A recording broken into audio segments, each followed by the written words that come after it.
തുടർച്ചയായ 36 മണിക്കൂർ പൂരം എന്നുള്ളതാണ് തൃശ്ശൂർ പൂരത്തിൻ്റെ പ്രത്യേകത.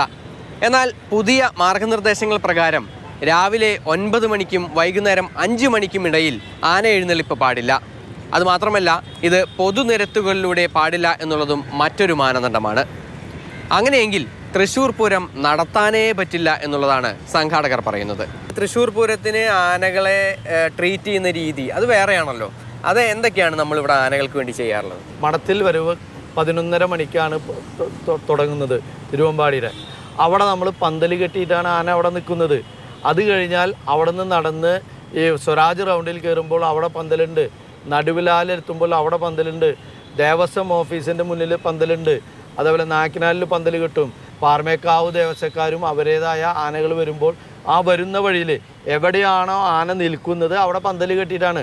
ഇൻ ബിറ്റ്വീനിലുള്ള ചെറിയ ഒരു 50 മീറ്ററോ 100 മീറ്റർ ഗ്യാപ്പിലാണ് ഈ വെയിൽ കൊള്ളുക. ബാക്കിയുള്ള എല്ലാ സ്ഥലത്തും അതിന് വേണ്ടിയിട്ടുള്ള ഷെയ്ഡുകൾ നമ്മൾ വർഷങ്ങളായിട്ട് ഇത് ചെയ്തുകൊണ്ടിരിക്കുന്നതാണ്. കലാശം കൊട്ടുന്നിടത്ത്, ആനകൾ നിൽക്കുന്നിടത്ത് ചാക്ക് നനച്ച്, റോട്ടിൽ ചാക്ക് നനച്ച് വെള്ളമടിക്കും. അതേപോലെ വരുന്നതിന് മുന്നേ വെള്ളം അടിച്ച് അവിടെ തണുപ്പിക്കും. ആന ഈ തണുത്ത ചാക്കിൽ, ഈ പ്രതലത്തിലാണ് ആന നിൽക്കുന്നത്. മുകളിൽ ഷെയ്ഡ് ഉണ്ടാവും. ഇതെല്ലാം നമ്മൾ പിന്നെ സമ്പുഷ്ടമായ വെജിറ്റബിൾസ്, ഇവർക്ക് ധാരാളം ഫ്രൂട്ട്സും ഏത് സമയവും കൊടുത്തുകൊണ്ടിരിക്കുന്നുണ്ട്. പൂരം ദിവസം പുലർച്ചെ 5 മണിക്ക് കണിമംഗലം ശാസ്താവ് എഴുന്നള്ളുന്നത് മുതൽ ആരംഭിക്കുന്ന ചടങ്ങുകൾ. തെക്കേ ഗോപുരനടയിലൂടെ അകത്തേക്ക് ശാസ്താവ് കയറിയാൽ പിന്നീട് തൊട്ടടുത്ത ദിവസം ഉപചാരം ചൊല്ലി പിരിയുന്നത് വരെ നിലയ്ക്കാത്ത ചടങ്ങുകളാണ്. തിരുവമ്പാടിയുടെ മഠത്തിൽ വരവും പാറമേക്കാവിൻ്റെ ഇലിഞ്ഞിത്തറമേളവും ഇരുവിഭാഗവും ചേർന്നുള്ള കുടമാറ്റവും എല്ലാം നടക്കുന്നത് പകൽ തന്നെ. ഇത് ആനകൾക്ക് പ്രതിസന്ധിയാകുമെന്നുള്ളതാണ് പുതിയ മാർഗനിർദ്ദേശങ്ങൾ പറയുന്നത്. പക്ഷേ ഞങ്ങൾ നല്ല പരിചരണം കൊടുക്കുന്നുണ്ട് ആനകൾക്ക് എന്നുള്ളതാണ് ഇരു ദേവസ്വങ്ങളും പ്രധാനമായും മുന്നോട്ട് വയ്ക്കുന്ന കാര്യം.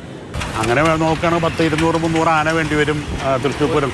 അത് കേരളത്തിൽ തന്നെ ഇത്ര ആനകളില്ല. ഇതൊക്കെ നമുക്ക് പാലിക്കാം. എങ്ങനെ അറിയോ? ആനകൾ ലഭ്യമാണ്. ഇവിടെ ഏറ്റവും വലിയ പ്രശ്നം എന്താ വെച്ചാൽ ആനകളില്ല. നാട്ടാനകൾ ഏതാണ്ട് 330 നാട്ടാനേ ഉള്ളൂ. അതിൽ പകുതി ഏതൊരു സമയത്തും ഒന്നില്ലെങ്കിൽ മതപ്പാട്, അല്ലെങ്കിൽ എന്തെങ്കിലും അസുഖമായിരിക്കും. അപ്പോൾ ഒരു 150 ആനയെ വെച്ചാണ് നമ്മളിതൊക്കെ മാനേജ് ചെയ്യണത്.